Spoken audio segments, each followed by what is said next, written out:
The next tool that we're going to look at is SLDS, which stands for Statewide Longitudinal Data System. This is basically the data warehouse for your student over time that is housed within Infinite Campus for us. So you're going to log into the parent portal again, click on the 3 lines in the top left, and at the bottom you're going to see a button that says More. You're going to click on that. Once you have logged into this More section, you will see a blue link that says SLDS Portal, and you're going to want to click on that to access the statewide system.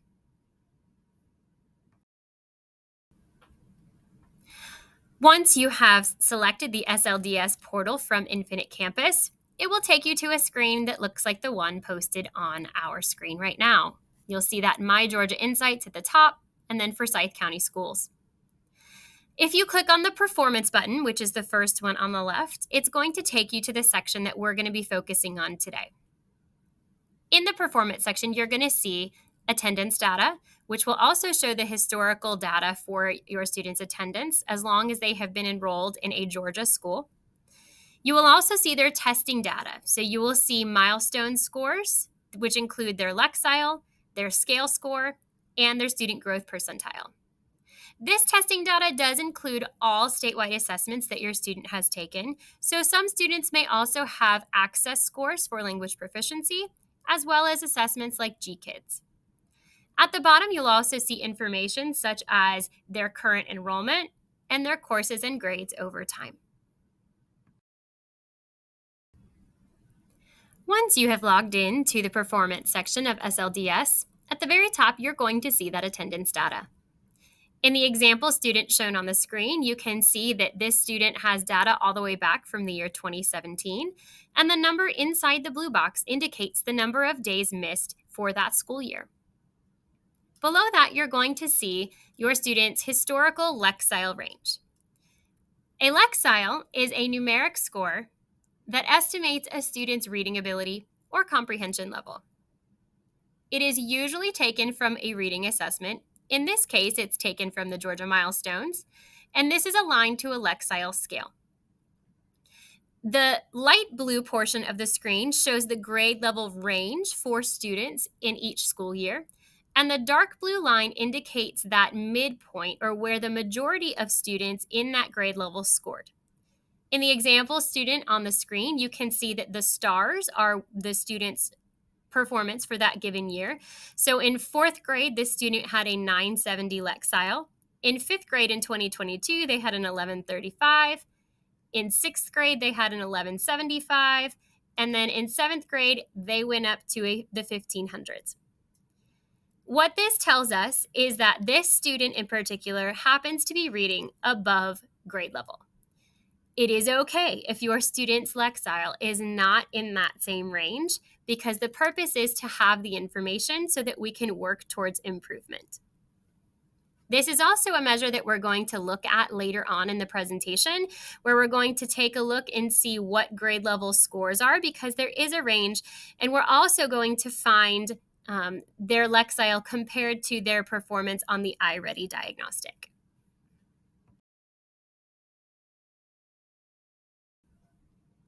The next important piece of information that SLDS shows us is student performance on our Georgia Milestones Assessment System.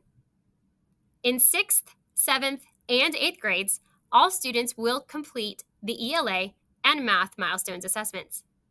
Additionally, in 8th grade, they will also be taking the Georgia Studies and Physical Science end-of-grade exams.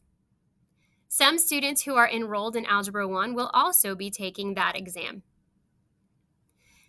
This information shows us a couple of things.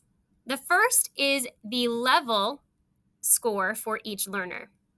At the bottom, you can see that there is a legend that shows that a level 1 is a beginning learner, a level 2 is a developing learner, a level 3 is a proficient learner, and a level 4 is a distinguished learner. If you look back up at the actual scores, you can see that this student in the example, in the 2022-2023 school year, in ELA scored a level 3. You can tell that for 2 ways. The first is the color, noticing that it is green, and from our legend we know that means that this student was a proficient learner. But also, when you look at the numbers in parentheses under ELA, you can see that the first number is a 3, which also tells us that. The next number is what's called a scale score. A scale score is kind of like a ruler for measuring how much a student knows or how well they performed on a test. It is not necessarily tied to the number of correct answers, but is a score that allows us to fairly compare the results across different versions of the same test. First important thing to note is that it is not a percentage. So your child's score isn't out of 100. For example, a 650 doesn't mean that they got 65% of the test correct, but it's part of a scale that the state uses to show where a student falls compared to the expectations. Scale scores are used to show performance levels. What matters the most is what that score means, like whether it falls into the beginning, developing, proficient, or distinguished learner range. Those levels tell us how well your child is meeting grade level expectations. And it also helps us to keep track over time of your student's progress. Because scale scores are standardized, we can use them to see how your child grows from year to year, even if the test changes a little bit. At the very bottom, you see a student growth percentile. The student growth percentile is basically a comparison between your student and their academic peers across the state of Georgia. Essentially, that means how well your student did when compared to the other 6th graders or 7th graders or 8th graders. The higher the number, it means the more the growth. 50 is that typical growth that we see because that's that midpoint, and it's based on how much a student has improved from last year's milestones to this year's milestones, or between two comparative years. In taking a look at the example student who is shown on the screen, you can see that in ELA on the 23-24 spring milestones, this student made high growth compared to the rest of their peers, with 92 being that score in the front.